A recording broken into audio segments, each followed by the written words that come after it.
And all right, it's now 2 minutes after 7 and it's time for The Way It Is. This is where we look and reflect on what has been happening, possibly over the weekend, and especially matters politics. But we'll start off, first of all, by quickly reintroducing the guests that I have on set. And we have Honorable Irungo Kangata, we have James Mamboleo, and Ambrose Weda, basically to look at the way it is. Now, gentlemen, over the weekend, just before the weekend, not over the weekend, Thursday, Friday, we had, or is it Wednesday, Thursday, we had the Anti-Corruption Conference that took place at Bomas of Kenya, and we had quite a number of stakeholders that came together basically to see whether we can address the issue of anti-corruption. And I'd like to hear first of all from you. I'm sure you all were keen to see what was going on whether there was progress made in that conference, or it was just another conference where there were very nice sound bites, there were good statements made, but nothing can really be followed up. I'll start with you, Mamboleo. I think there was something to gain from the conference. All the agencies that have a responsibility one way or the other to fight corruption were there. We saw the DPP make his presentation, and then there was the DCI, the Chief Justice, even the President. In fact, even the Right Honorable former Prime Minister Raila Odinga made his presentation to a hearty laughter from the crowd. Now, this is what I have to say about the fight against corruption. Corruption and its fight has several stages, and each of the sets of players that you saw on that stage have a role to play, okay? The DCI has a responsibility to investigate and arrest suspects of corruption, and there is a threshold on him to achieve a certain critical amount of evidence with which he can now proceed to arrest these people and present them to the DPP for prosecution. And then on the second part, the Office of the Director of Public Prosecutions is an extremely important part in the fight against corruption. He has two responsibilities. The first one is to look at the facts that the DCI has presented and see whether in actual fact an offense of corruption has been disclosed. And then number two, look at the evidence that they have gathered and determine whether he has sufficient evidence to sustain a conviction, okay, or a trial and later conviction. In most cases, there have been great problems as far as prosecution is concerned. There have been great problems as far as investigations are concerned. And I think the Director of Public Prosecution needs to do something extremely cardinal, which is to stamp his authority and tell the DCI and all investigative agencies that any time you want to present any case to ask for prosecution, make sure that you have a watertight case. Now, when that happens and they have a watertight case, then let them present it to the judicial officers for purposes of trial. And with respect to the recent developments in respect of the judiciary, I have this to say. Two things. One, it is extremely important for us to understand that the judiciary is a very, very important institution for purposes of moderating the social contract that we have entered as Kenyans. Okay? We do recognize the fact that the judiciary, of course, has several challenges, including the challenge of corruption. But a blanket condemnation of the judiciary is not going to get us there. Because look at the option you are giving us. If, for instance, today you convinced all Kenyans that the judiciary is such a bad place, we don't need even to have it, then Kenyans would resolve into what we call self-help. We will go back to what we call the state of nature, where there is no arbitrator. Everybody takes help wherever they can find it. So I come from the school of thought which says, of course, assist and insist that the judiciary must rid off corrupt judicial officers and get its act together. But at the same time, the method of doing this has to be very methodical and systematic and mindful of the greater good, that you have a better system with a judiciary that is working than none at all. And so in that process, what I'll be seeing is a very quiet, very engaged, methodical system of interacting with the judiciary for purposes of making sure we achieve in the judiciary what the judiciary we want to achieve. Okay. So that at the end of the day, you have a working judiciary, because a system in which there is no judiciary is anarchy. It's anarchy. And to me, it sounded a little bit like the blame game continues, and that leaves Kenyans disoriented. And I'd like to hear where you feel the buck stops. But let's first of all listen to what the president had to say in this anti-corruption conference that took place last week. Judicial Service Commission and the wider judiciary must now decide whether they shall clean up the house for themselves or whether they're going to have it done for them.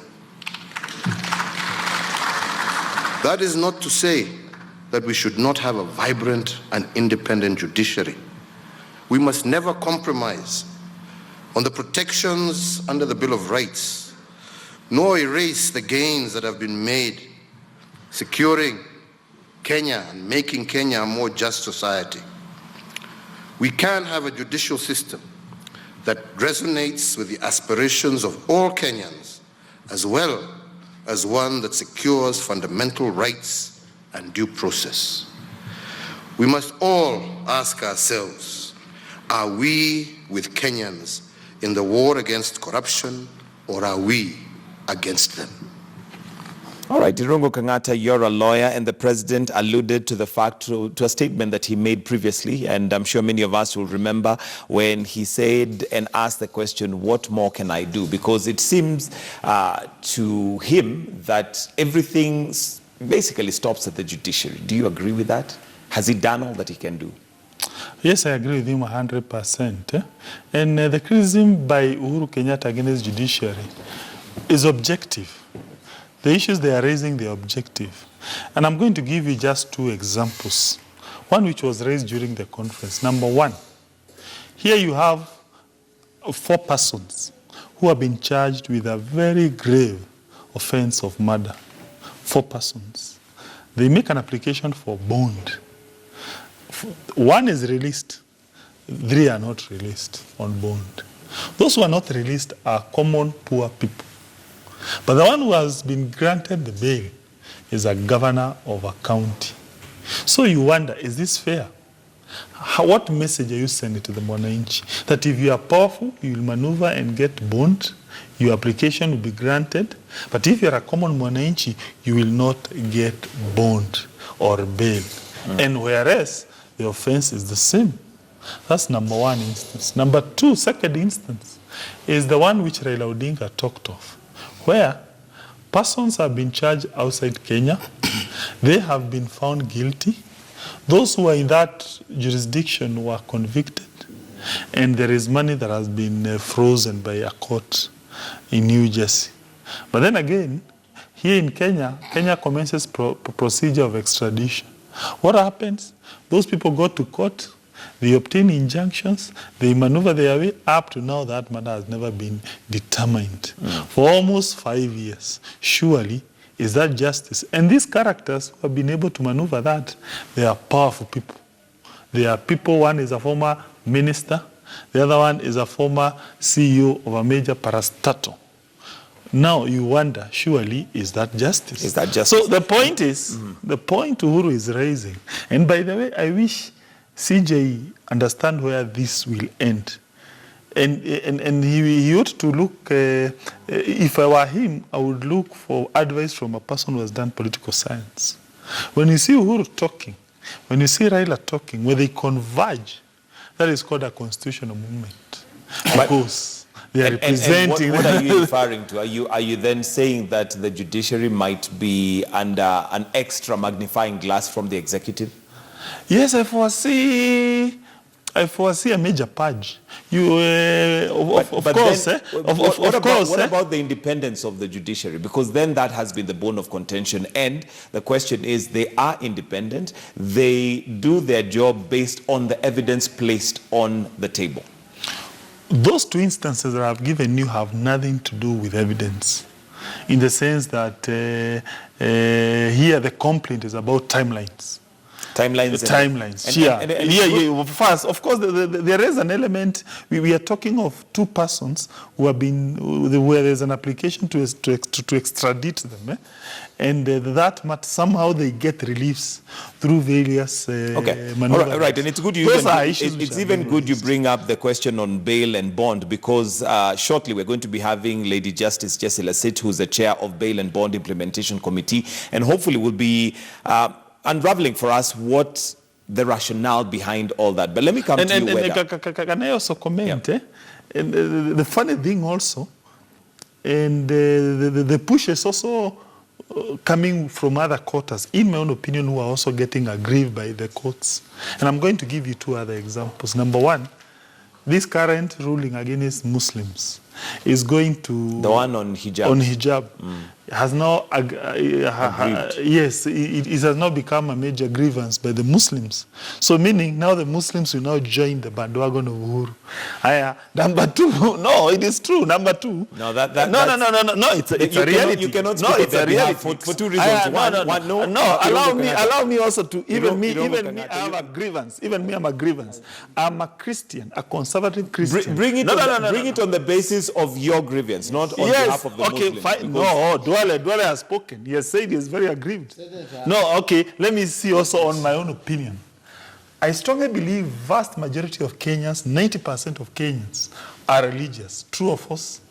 And when we see courts allowing people who support gay relationships being granted the right to form an organization, when we see courts, no, those are points. Okay. It will mean then we are going to have a major grievance against judiciary because they are allowing gay relationships. Yes. So we are going to support constitutional change to check. Allow me to put my mind. You asked the question about the conference, whether it was successful. I thought that was a sick joke.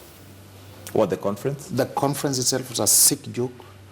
It came out more as a scheme to attack the judiciary because the legislature is under the bus. They're under the direction of the president. Now the only person remaining standing is the judiciary. And to get them under the bus, you attack them and attack them and attack them and attack them. Let's look at history. The president and the deputy president were charged in ICC, crimes against humanity, rape, moving population, doing all these things. They were on bond throughout, treated very well. Here in this country, people said they should not even run. The same judiciary said, no, we protect your rights. It should not be that when people acquire positions, then they change the very basic fundamental. When my brother Kangata is a senator, then you have to support Uhuru because Uhuru is a fellow tribesman. That is wrong. The judiciary now, if you take the judiciary, you take the Chief Justice, you take the DCI, you take the DPP, and then you put them together, and then you tell them, please conspire how when people are charged, you will deal with them. That is a mistake. The judges should stay out. Then the executive, the DCI, the DPP, all of them, decide how they will investigate cases, how will they collect evidence, and then they go before a neutral arbiter who will listen to both of them. If you take the Attorney General, until just a few months, he was the president of the Court of Appeal, Judiciary, standing up and saying, we attack the judiciary, we attack this. Then I can tell you the devil is fat. The conference was basically to put pressure. And I'm beginning to feel that somebody wants to capture everything so that when you are arrested, everything has been set. You are arrested this morning, and the judge is waiting for you. We went through those dark days in the past. So where then lies the solution? Because the solution lies in doing a good job. The DPP would be able to investigate with the DCI. They investigate the cases properly, collect the evidence, then they go before the judge, and they will get what they want. But they remember, Kenya, I keep on saying, has some of the best lawyers in the world. So you do not arrest everybody, get some funny evidence, then you go with it, and there's a fight against corruption. So then on that same basis, Ambrose, then why is it that we get convictions for some in other jurisdictions, but at home, the same people are scot-free? Evidence. If you look at what those But is it not the same evidence that they're using, in, for instance, in the UK with the No. The case he has given you about extradition and so on and so forth, if you look at the regulations there, the way of collecting evidence there is totally different. I'll give you a typical example. Take the NYS case. I've said it here before. People go, they pick money from NYS. When the DCI goes, he picks everybody. He picks even Ngarita, who should have been able to tell you how money went into her account. He's the one who will be telling, I didn't work in NYS, I didn't know anybody there, but so-and-so. Whether came and told me, these are tender forms. Whether came and told me, open this account. It is whether I gave this money after it was sent to me. Now, when you arrest everybody, and the Constitution says they have a right to silence, you arrest all of us who are in the room, then we go and keep quiet. Then the judge says, please, give me evidence. Then you want to collect some people who are never there. What do you expect the courts to do? When it comes to corruption by judges, again, it is the DCI to investigate and then say, Justice Weda is a thief. But when they try to do that, you see what they have tried with the Deputy Chief Justice. Then you say, this is a joke. All right, so according to you, it's an attack on the judiciary. And the Chief Justice had something to say. We certainly saw him in a light that he was quite annoyed. And here is Chief Justice David Maraga, DCI Director George Kinoti, DPP Nudin Haji, and Senator Majority Leader Kipchumba Murkomen on the war on corruption. We are not going to win the war against corruption by Friday arrests. Some of the frustrations which really pull us down is some of the strange orders that we receive. I have been fighting to ask those people that we have charged to step aside. We are a country ruled by the rule of law. This morning I was watching KTN and I was amused by somebody who says the CJ should sit down with the DPP and analyze the evidence that is there so that we get a conviction. And this is a very enlightened person, Your Excellency. If I were to do that, Your Excellency, I have no right to be a CJ. If you are not going to bring us evidence, we will acquit, because if we don't acquit, we cease to be a judiciary. Look at the way you frame cases. Not in a bad way. You put 30 accused persons on one charge sheet. They are represented by 30 lawyers. How long do you think that will take? If we deal with the cases purely on evidence, you will tell me, okay, yeah, so and so doesn't like your, but did you do this? The evidence is here. You will shut them up. Does not shift blame to the judiciary for the problems or our inabilities. I am one of the people who blamed the judiciary after repeat elections last time. I made a bit noise here and there. But when I came back to my conscience, I said, the only defender of our freedoms is to have a free and independent judiciary.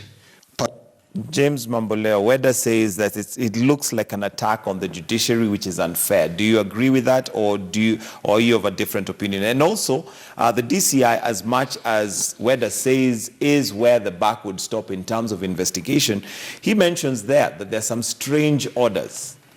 I have supported the fight against corruption championed by the president since it began.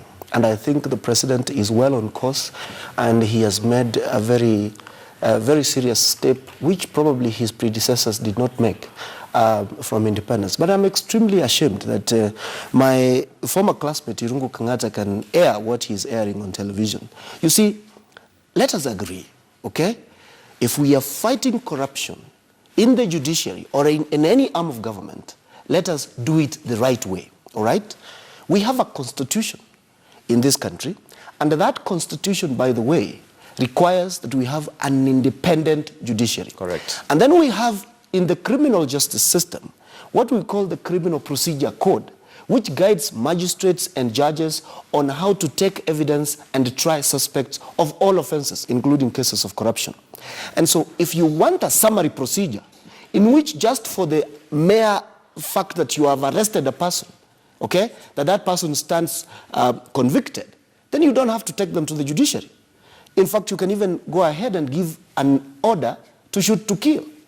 But you cannot, as the DCI, do shoddy investigations, present the case to the DPP, who doesn't care about what case you presented. He takes that case as it is to the judiciary and hopes to get a conviction just on the mere fact that there is an allegation that this person has committed an act of corruption. This is what I must tell my friend and the people like him who probably speak to the president.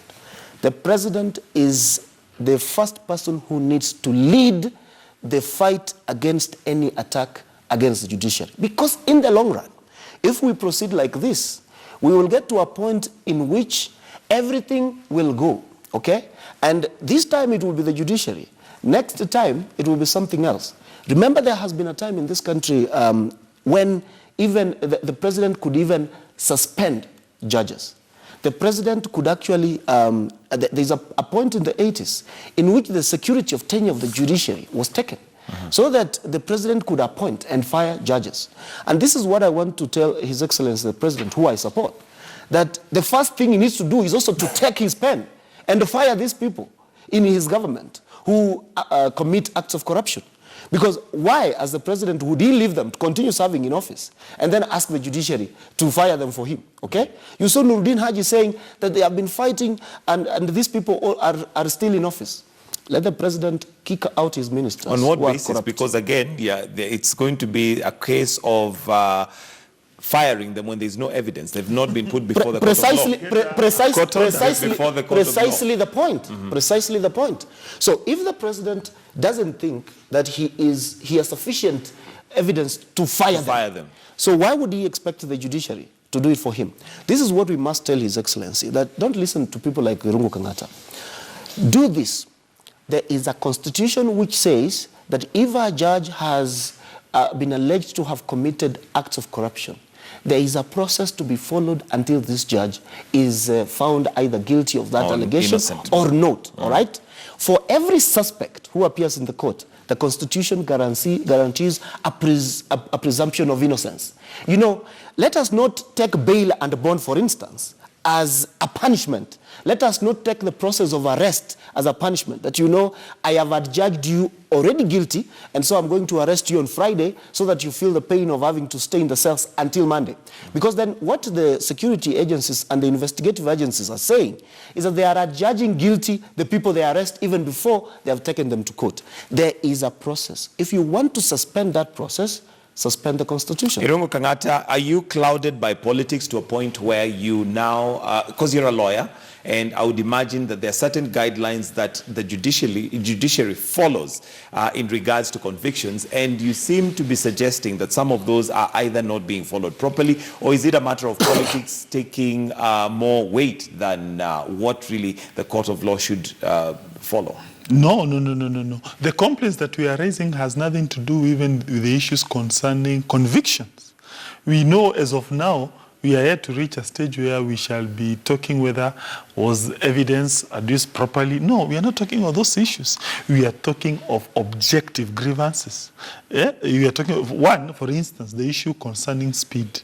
When you look at the laws under which most of these guys are being taken to court, you will find Parliament provided that this matter should be heard on a day-to-day basis. Is that law being followed? That's number one issue. Number two, we are talking of equity and equality of suspects. Here you take guys before a court of law.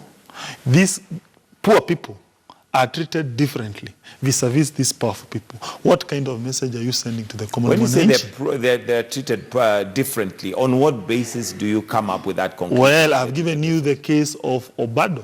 Obado was charged together with several suspects, right?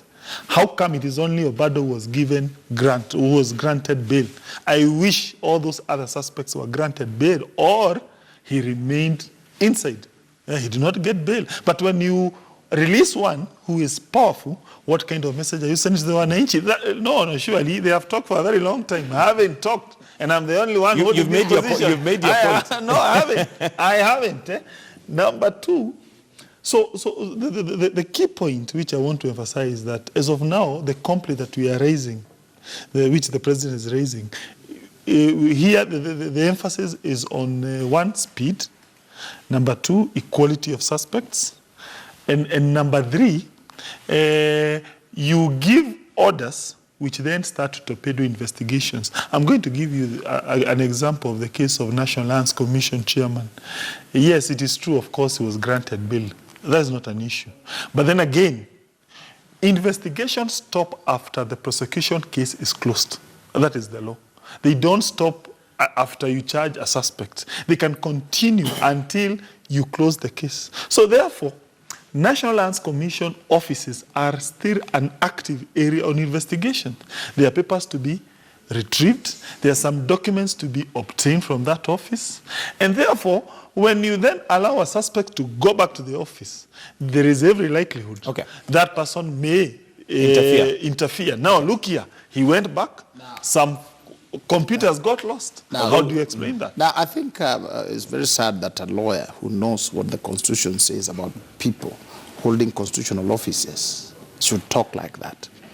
Before you are arrested and arraigned on Friday, the way the DCI does, he should collect every evidence, everything, and then take to Kiambu Road. This joke that, some materials remained in the office, then when I went back and took them, that is just for public consumption. It is, let me use a harsher word, nonsense.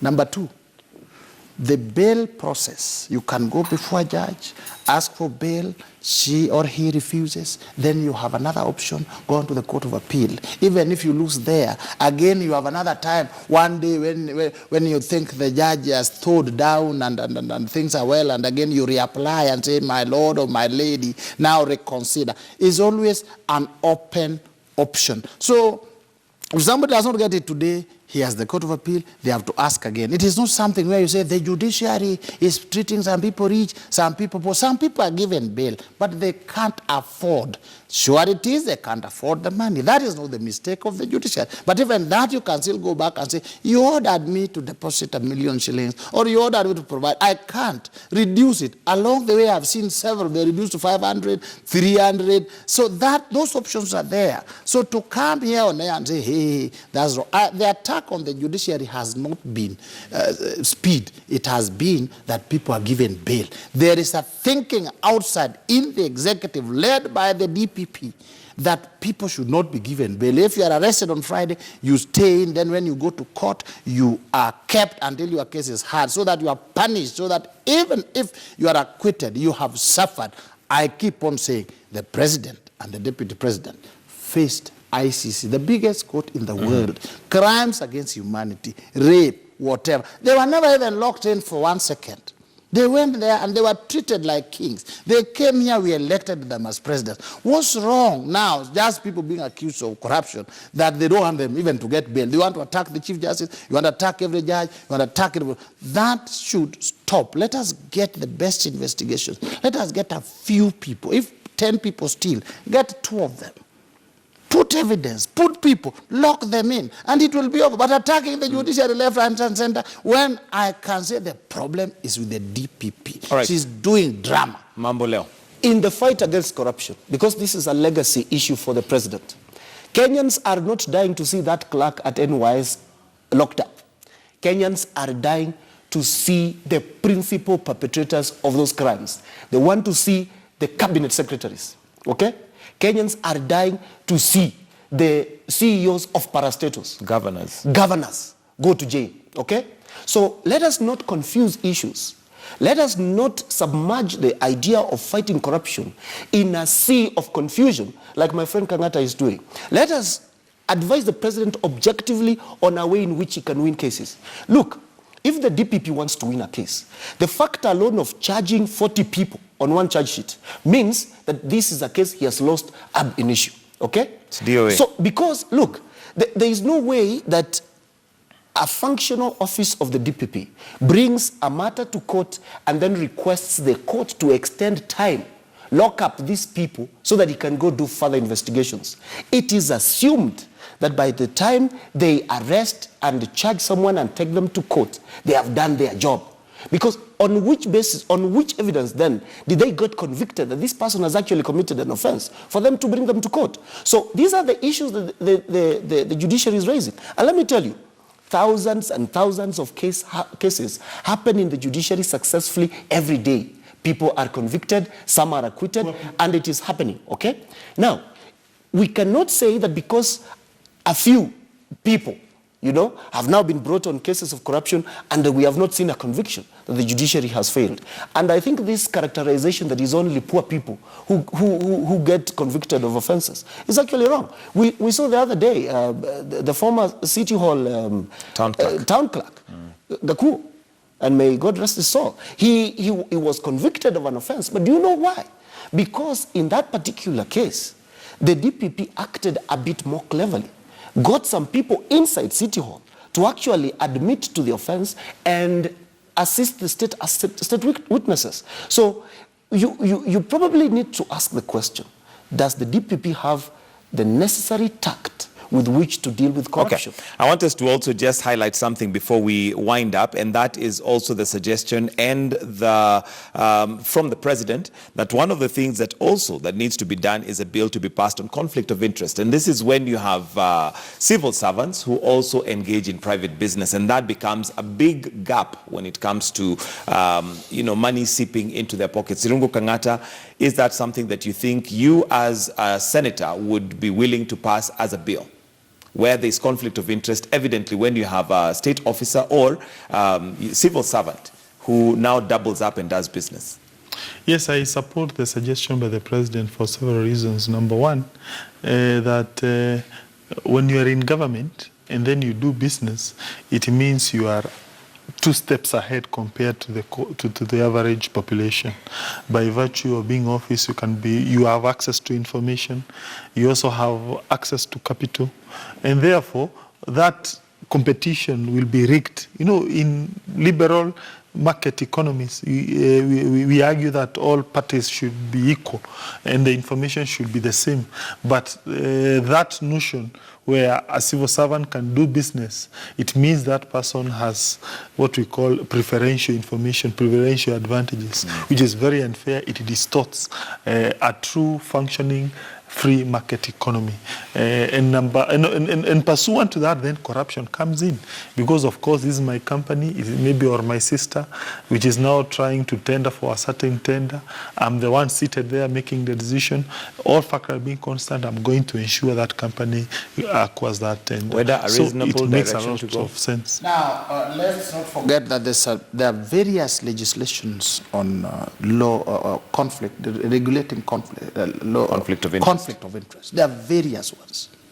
To come and say people should not do business is an omnibus statement, which not only would be unconstitutional, it would be infringing on people's rights. It's about conflict of interest. For instance, if I am a judge or a DPP, why would I be barred from training people on Sundays and Saturdays for paying? It's business. Why would I be barred from building flats and earning money from them as a contractor? Where would the problem be? If you call me to say whether you are interior designer also, so I come at night. You don't see a problem with civil servants who engage in business. And giving an example that the president gave, he said you cannot have policemen arresting or purporting to arrest Matatu officers, yet they own the same Matatu. Now, it is not the business, it is the conflict of interest. You are regulating Matatus and you're in the Matatu business. But if you had that policeman doing interior design, he comes here and shows you KTN, paint this one red, paint this one green, paint that one, and you give him a small check, there will be no conflict of interest, there will be no problem. So the question of corruption is not about people doing the business, it is about people stealing, using their powers within to access what they would not have access. Otherwise, business generally is not a problem. People are encouraged to get into self-employment business, so which the president should encourage. But you should tell people, don't use your office to further your business. If you are doing something else, it should be totally unrelated, no nexus. If they're allowed to engage in business, how do you regulate that? How do you regulate? I've given you an example. Let's say I'm the DPP, but I also do interior design. I advise, I train. Where would the conflict be? Right. There's a lot of time. We work from 8 o'clock to 5. We have 24 hours. Some of us wake up at 4 and we go to sleep at midnight. What else do you do? So I think restricting people to think, yes, I'm a civil servant, I'm doing this. If you are a chief in the village, what's wrong with you keeping chicken so that when people die and their visitors, they come and buy from you and you make more money? Where's the problem? James Wamboleo. There's a delicate balancing act that we need to do. You have a man who has worked in government as a civil servant for 38 years. Then he retires and all the 38 years he just served the government, he has nothing to start off when he goes on retirement. Is that a situation that the president wants to champion in this country? Of course not. There is a case to make for removing civil servants from active business on a day-to-day basis when they're supposed to be at work, all right? But if a civil servant establishes a business that is working on a system, and he has people managing it there, he does his job on an 8 to 5 basis every day without exception. There is absolutely no problem. The problem only comes in when you are this policeman in Kabete police station, in charge of traffic, or in the traffic department, who has 2 matatus plying on the same route, and you expect this person to, for instance, enforce the Michuki rules.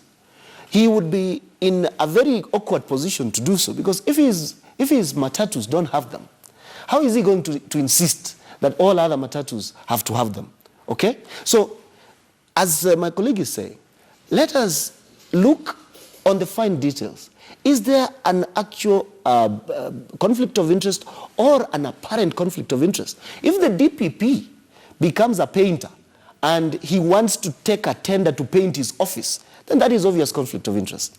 But if KTN or the Standard Group floats a tender for a decorator, and the DPP applies through his company and he gets it, then that is, so long as he has not used his position as the DPP to influence the job, then he is absolutely within his rights to do the job. So I think that would kill the spirit of entrepreneurship.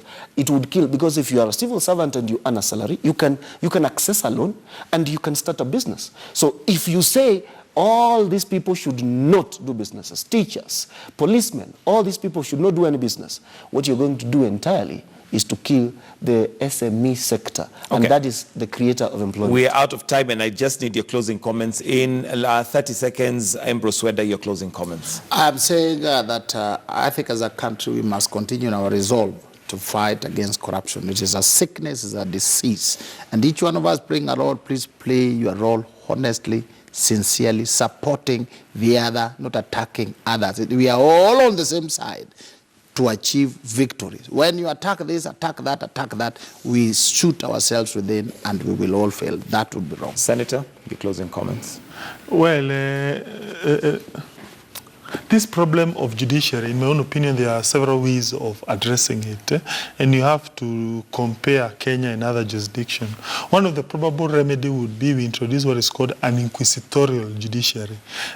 Unlike the current situation where we call it adversarial, where we assume the judge is neutral, whereas as a matter of fact, that neutrality is very contested. Other jurisdictions, they don't do that. They make the judiciary somehow a participant in the entire process. In ICC, it happens. Before you take a case, you have to take it before a judge, where a judge scrutinizes evidence and he make a determination whether that evidence is admissible or there is any probable case that can be made out. Probably we may need to import that.